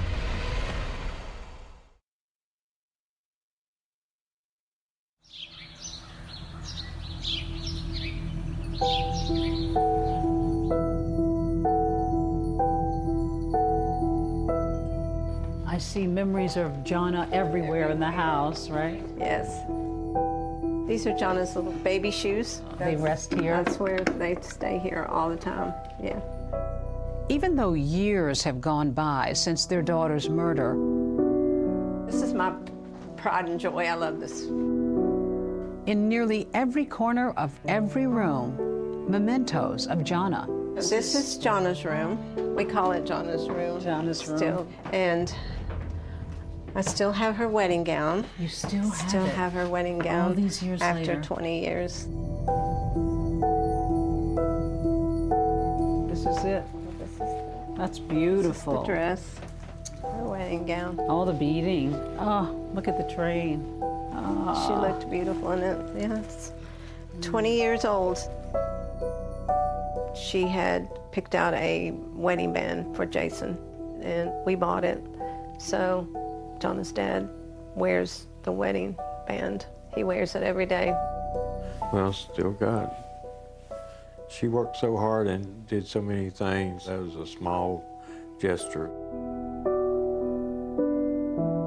I'm glad that she got to experience being engaged and planning a wedding. Weeks after Jonah's murder, investigators still don't have a suspect. But then a break in the case. DNA results have just come in. There were 3 DNA samples found at the scene: Jonah's, Jason, and an unknown male perpetrator. The unknown sample, it was found in Jonah's bedroom. It was also found in the living room, and it was found on the back door and outside on the back deck. And we know that they exited out the rear of the apartment because the unknown DNA is not only on the back door, but it leads down the back stairwell. We found no unknown DNA on the front door or leading out the front door. Detectives also make a key discovery on the murder weapon. There was an unknown DNA that was found on the knife. The race is now on to find out who the DNA belongs to. We thought they're going to be able to find who murdered her. But after running that unknown DNA through a law enforcement database, investigators get some disappointing news. The DNA comes back to us. There's no one in the system that comes back to. They don't know who it belongs to. It seemed unusual to us that a person would commit a crime with such violence if they didn't have some sort of other violent history.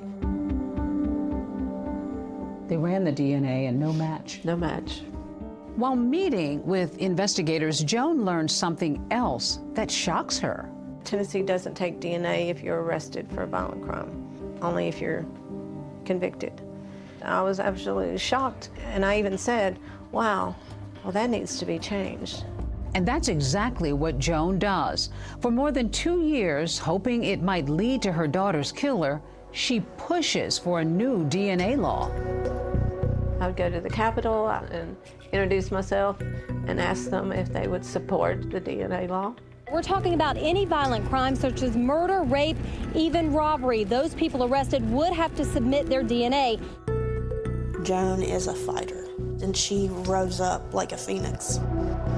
Jonna Berry was her name, and her parents, Joan is sitting in the back of the chamber here with me today, have been on a crusade. Well, a victory today for family and friends of murdered UT student Jonna Berry.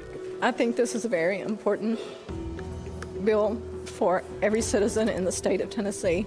You pushed and pushed, and you got this law passed in Tennessee. You changed the law. Yes, we did. Jonah's law. It is. It's called the Jonna Berry Act. But ironically, even after changing the law, Joan discovers there's still no match with that unknown DNA in her daughter's case. How did you find the strength to keep pushing? And this was the most important thing in the world to me, to find out who murdered Jonna. When it comes to this mother wanting to find answers, she would stop at nothing. To keep her daughter Jonna's name out in the public, Joan goes on national talk shows. Joan, what has it been like all these years? There's no words to explain what we've gone through. She even goes on the Montel Williams show seeking a psychic's help. Really need to know, we need to know who did this to Jonna. We need answers. Heartbroken warrior. That's who Joan is. That was my prayer always, to have an answer. And I believed in my heart that God would answer my prayers. Even if it took a while? Mm-hmm. And one day he said, "What are you worried about? It's gonna be okay." As the investigation into Jonna's murder went on, it really expanded. Thousands of tips came in. We would follow up with the tips that we would get, Every person that we came in contact with, we asked them to voluntarily commit to a DNA sample. We looked into any person that we possibly could, but it was just dead end after dead end. Then, about 2.5 years after Jonna Berry's death, So in this lab, we actually have dual purpose. a forensic scientist makes a key discovery. I said, oh, wow, this might be something. Our chief of detectives called and said that we all needed to get together. He needed to talk to us. And he's like, get here as soon as you can.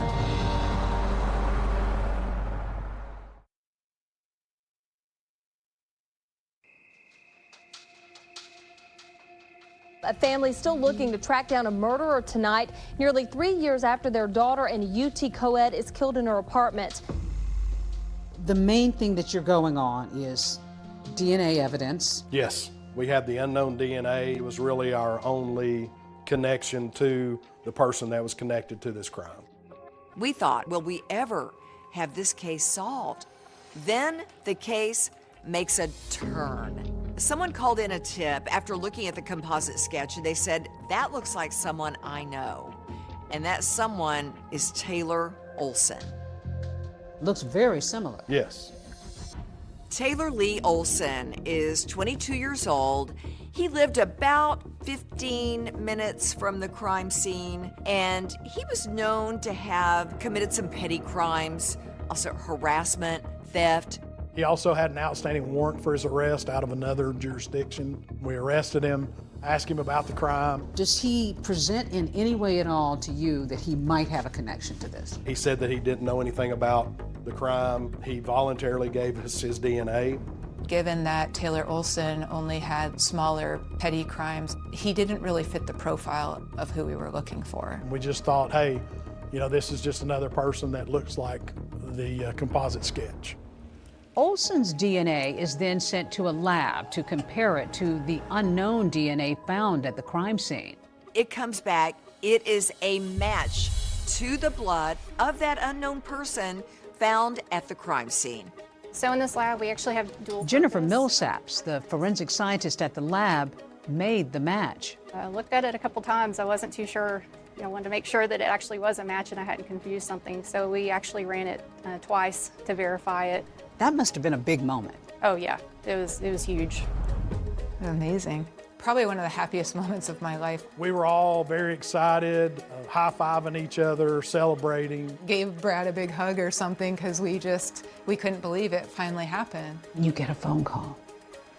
There's a match. I couldn't believe what I was hearing, so I said, I want to put you on the speakerphone because I wanted Mike to hear too, because I didn't trust what I was hearing. Was the blessing that God had answered my prayer.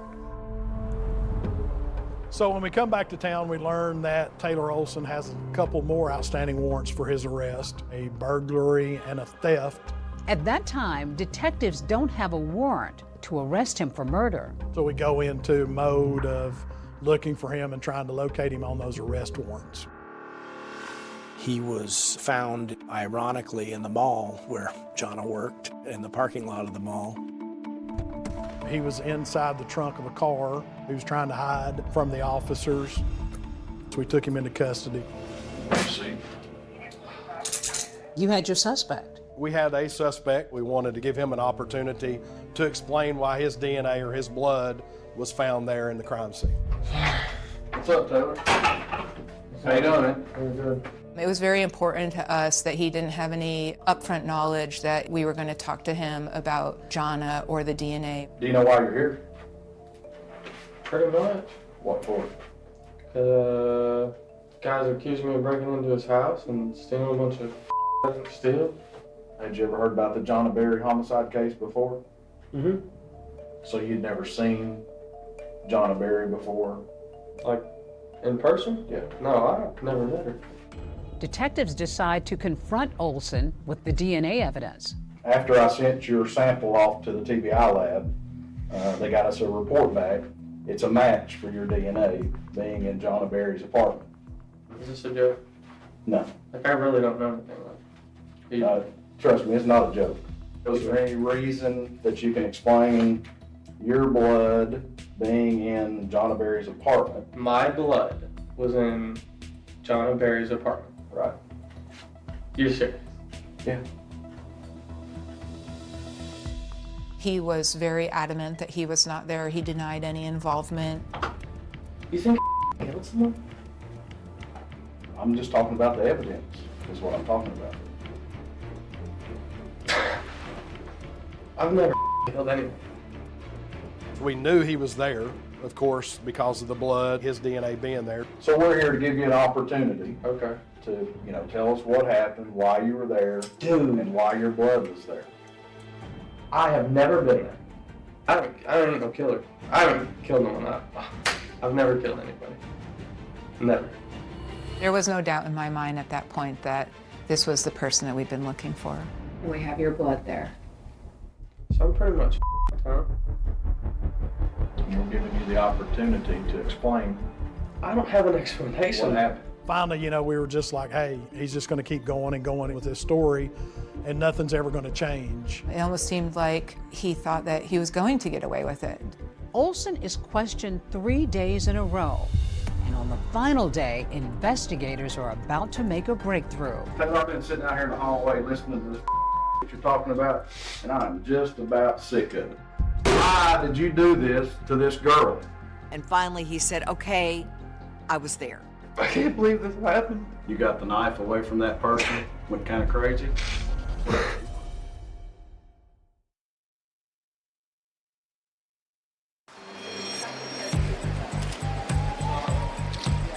Have a seat now, Chair. You want both free? Yeah. Okay. This is your opportunity to tell, because this is your last chance. Your last chance to get your voice out there. You tell your side of it. We already know her side. On his third day of taped interrogation, Taylor Olson continues to deny any knowledge of Jonna Berry's murder.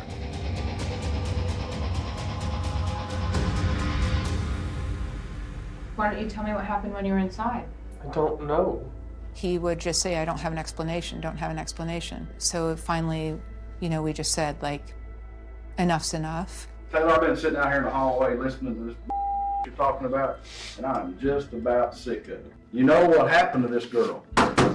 Look at this. You were there. You know what happened to her. We know you were there. The evidence shows you were there. Why did you do this to this girl? Huh? Oh my God. Why'd you do that? And that's when you really saw Taylor change. Like, once he saw the crime scene photo, this is what happened, this is what you did. Like, you need to talk about this. Finally, with evidence of the crime staring him right in the face, Taylor Olson begins sharing his own account of the night of the murder. I just didn't understand what happened. Did you have blood on you? Were you cut? I don't remember if I was cut. Eventually, more details begin trickling in as Olson says he was out that night with a friend named Noah Cox. Me and Noah went out and jacked a CD player out of a car. And we kind of got lost from each other. And someone came out when we were breaking into cars and yelled at us. Ran off. I don't know where the hell he was. Now, wandering around on his own, Olson says he suddenly found himself outside Jonna's apartment. He says he goes up back steps of Jonna and Jason Amamy's apartment. I was looking for some keys. And then someone said, "Who are you?" or "What are you doing?" or something. And I was like, chill out. And then I just heard like a yell, and then I just felt the pain. He goes in Jonna's bedroom. Jonna wakes up. He says they get into a confrontation and she has a knife, stabs him on the arm, fought with her over the knife. She did fight back hard. She fought for her life. That's why the stabbing kept going on and on. You got the knife away from that person and just went kind of crazy? Yeah.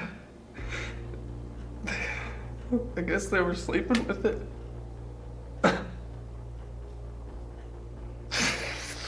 I just freaked out. As for Jason Amamy, Olson says he had no idea that another person was in the apartment. I didn't even remember anything about the guy until the news said it was 2 people. I didn't realize everyone got hurt like that. Did you just go in there and things just went wrong? I really don't know her, man. I've never met her. There's no reason for him to select that apartment other than the fact that it was the first apartment he came to that had an open door.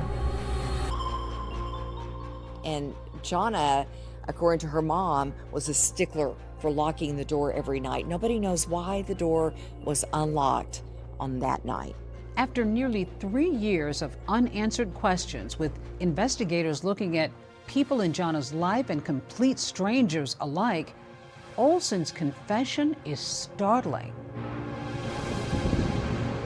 And to wind up having a random person, a break-in, nobody who's really connected to her, that's not common, is it? No, not really. It wasn't. It was a surprise to us, and I think everybody else was kind of surprised too.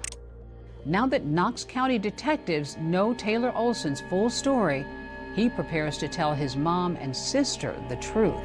Would you rather talk to your mom on the telephone, or would you rather talk to her in person? I'd like to see her. She really is being a mom. You kind of have to feel for her. What's going on? What has my son done? What happened, Tay? The truth. Taylor, I love you. It was an accident. Are you sure, Taylor? Taylor, I need to know. It's okay. I want to know the truth, okay? I can tell you. Okay. You'd rather have the train. That's okay, too. Did they offer you one? Yes. When did you tell him the truth? How did that come about? I got my blood's on the knife, and my blood's like in Then the why did back they door. let you go? Did they get the DNA back? Okay, and it matches? Taylor, okay. Listen, I'm gonna help you. I want to make sure that this is for real and that you did it. No, I don't know. And at that point, you feel their brokenness over this horrific crime. Taylor, I want you to know something. I want you to start praying because there is a God. Do you hear? And He loves you and will forgive if this is true. I'm so sorry, Mom. After coming clean to his family, Olson now faces the press. Did you mean to kill her? Why did you do it? Was it an accident? But you stabbed her 26 times. And his look was one of complete surprise, shock, baffled. He told reporters it was an accident. How's that an accident? Accidents happen one time, not 20 plus. No, that angered me that it was an accident. Well, after 33 months of wondering and waiting, Jonna Berry's parents finally came face to face with the man charged with killing their daughter. 22-year-old Taylor Olson, he's facing 7 counts, including first-degree murder. But just as Taylor Olson is about to go on trial, he does something that utterly rocks everyone involved in the case. You finally are getting to court, and then you get shocking news.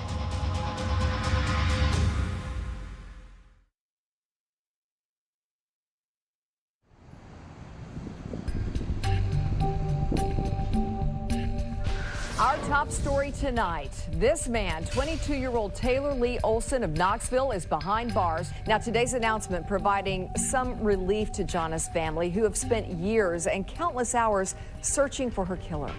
What was that like for you to see him and to come face to face with him in court? You look at that person and it's like, I know you're not supposed to hate anybody, but I hated him. Cameras were not allowed inside the courtroom for today's hearing, but inside, 22-year-old Taylor Lee Olson did not enter a plea when he was arraigned. Olson faces a 7-count indictment, including 3 counts of felony murder and 1 count of first-degree murder. They're planning for a trial, and then we get word Taylor Lee Olson is dead. He hanged himself in his jail cell. I got a call the Monday after Easter that he had been found in his jail cell, that he had fashioned a ligature with sheets. finally are getting to court. And then you get shocking news. He's taken his life. When I got the news, I became very upset. I even cried. What were the tears for? Just tears of relief, because we don't have to fight the system. But Joan Berry wants confirmation with her own eyes that her daughter's killer is really gone. I called the DA's office and I said, I know you probably think I'm just a crazy old woman, but I want to see him dead, just the way I had to look at my daughter, dead. Joan and Mike wanted that. We met in the conference room in the district attorney's office and showed them photographs of Taylor Olson's autopsy. To some people it might sound cruel, but I think it gave me some closure. I think that the Berrys needed to see the photos of Taylor Olson because they were deprived of the right of a trial. Though there's no trial, the case isn't exactly over, because in writings left behind in his jail cell, Taylor Olson tries to argue his innocence from beyond the grave. I read a bunch of letters that said, I didn't do it, and hung himself. That's a coward's admission of guilt. Olson writes a long note called The Story, where he tries to shift blame by bringing back a familiar name. Taylor Olson said he didn't do it and that Noah Cox, his friend, is the one who committed the crime. Noah Cox was the individual that Taylor said he was with when they were breaking into vehicles and were separated. In an audio recording with investigators, Noah Cox denies breaking into cars with Olson that night, and he's adamant that he was never in Jonna Berry's apartment. Mr. Cox, were you present in the apartment when Jonna Berry was murdered? No, sir. The whole story just really doesn't make sense. We had talked to Noah Cox. He had submitted to a DNA sample. His DNA didn't come back as a match to the unknown sample. There was no evidence showing that Noah Cox was ever in that apartment. There's no other blood samples, fingerprints, nothing to indicate that anyone but Taylor was there. Taylor Olson's partial fingerprint was ultimately found on the murder weapon. Was there any part of you that felt any sadness for the outcome? Sad for his family. Two families' lives have been ruined, you know, painfully. I'll never see my daughter again. Now they'll never see their son again. Through their pain, Joan and Mike Berry stay busy, focusing on the laws they've changed and all the victims they've helped. And now here we are at the TBI, where there is big change. There is change. There's now a memorial to Jonna at the Tennessee Bureau of Investigation's Knoxville DNA lab. Long after we're gone, she'll still be helping others. To be able to have made that kind of change in a state law, that must be gratifying, even in the midst of your heartbreak. It is very gratifying, but it's also sad that this had to happen to my daughter. And when Joan and Mike aren't tirelessly fighting for victims' rights, every senator vote on the bill. Every senator vote has every senator voted. You do remember that one? August the 26th or 21st birthday. they take time to savor the bright, wonderful memories their daughter left behind, including a note written to each of them on her high school graduation day. I still have the letter, so I'd like to read it to you, and it says, "Dear Mom, I want to thank you for being my mom. You have always been the one I could turn to, no matter what. The only true friend that I've ever had. I only hope that someday that I'll be a mom as good as you are.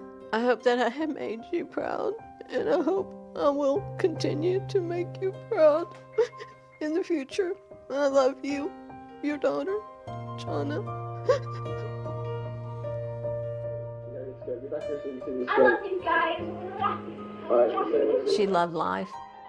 You know, I can still see her in her little red convertible, you know, with the top down and her ponytail blowing in the wind. Jonna, smile to the camera, girl. Hey. Jana's dead, but she's not dead in my heart. I plant flowers in her memory. Sometimes I'm outside, I think butterflies remind me of her. So she's still with you? She is.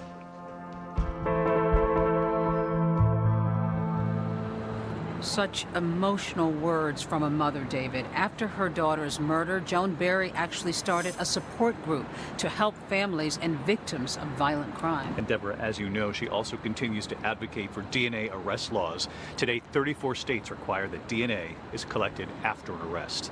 That's our program for tonight. I'm David Muir. And I'm Deborah Roberts. From all of us here at 2020 and ABC News, good night.